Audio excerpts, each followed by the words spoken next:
We're not even real. We're here because someone typed a sentence on a computer in some distant universe. We're just prompts. You are so unreasonable. I told you what the price was. Ed! I've given you everything I have. You're just prompts, that's all you'll ever be. We're more than just prompts. Then prove it! We are not just prompts. We are people! Please. Just tell me we're not data. That we're not just prompts in some... Okay, video yang korang tengok tadi sebenarnya video daripada Google Veo 3. Yes, AI terbaru daripada Google. Mungkin ramai daripada korang dah tahu dah ini adalah video AI. Tengok dia punya synchronization, lip sync dengan dia punya animation dia pun dah nampak sangat macam AI. Tetapi not majority of you will know this is an AI.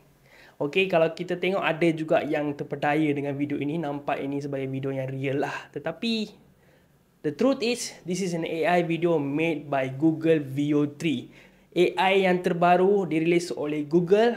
Secara senyap-senyap Google dah buat kerja dia. Sekarang Sora AI pun dah kalah dengan AI terbaru ni. Bagi pengguna Pro Gemini, akses ni diorang boleh gunalah. Dan buat masa sekarang 71 negara dah boleh guna akses kepada AI ni.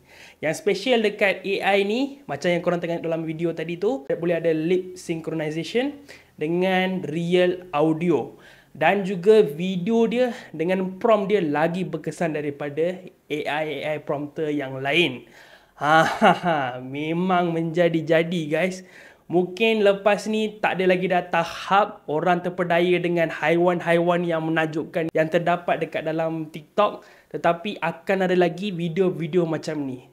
Ada benda yang scary juga dengan tengok video ni. Tetapi this is the future yang we all need to accept lah.